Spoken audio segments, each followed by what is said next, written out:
We were playing out in San Diego. So this is, it was a pretty crazy story. So playing in San Diego, I chip a puck, and the defenseman's coming to kind of pinch me off on the wall. I think if I get around this guy, I got a breakaway. So when he comes to hip check me, I'm like, I can jump around him on the boards. When I jumped, he caught my knees with his ass. I went up in the air and landed right on my face. When I landed on my face, my visor came down and just pressure cut me. Pressure cut me all the way across from like the bottom of my lip to the edge of my nose. So I go down and I kind of like feel my face, and I'm like, oh no. As soon as I feel my face, I just feel like guts.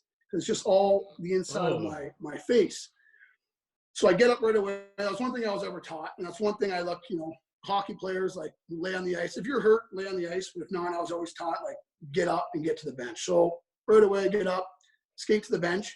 And I get to the bench, and I take my glove off my mouth, and my equipment manager sees my face and loses it.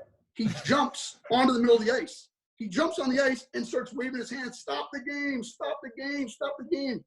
So I'm like, his name's Critter. He's actually the equipment manager for the Golden Knights now, Vegas. And I'm thinking, I'm like, Critter, what do I look like? If you're jumping on the ice, what is going on to me right now? I'm like, this like the complete wrong way to handle it. So I'm sitting there having a heart attack now. I'm like, I must be really screwed up here. So he jumps on the ice, stops the game, blah, blah, blah. I'm like, oh, no. So I go, I skate up the ice, get to the thing. There's the medical people there. They're like, okay, let's get you on the stretcher. Let's get you in the ambulance, get you to the hospital. So I'm like, what is going on right now? I'm like, what am I going to look like? So I start going out, about to get on the stretcher, and someone's like, oh, no, there's a plastic surgeon in the building tonight. Like, he can just zip me up. So this is like the beginning of the second period. So I just go into the room, and actually, as soon as I get to the room, I was thinking of Callie. I'm like, hey, Fraser Fraser McLaren. He's playing the NHL. I'm like, hey, snap a picture of this. He got the picture. There's a picture online. If not, I can send it to you of my facial injury. Yeah, if you haven't seen it, it's pretty ugly.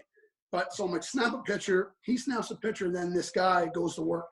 And he stitched me up all through the second period, all through the intermission, and I got done being stitched up.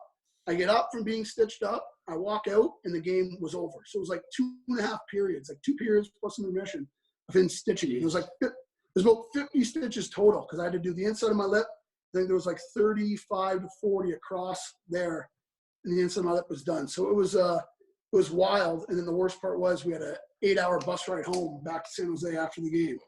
So all the pain meds kind of wore off during that bus trip, and about 4 or 5 hours in, my face was just throbbing. But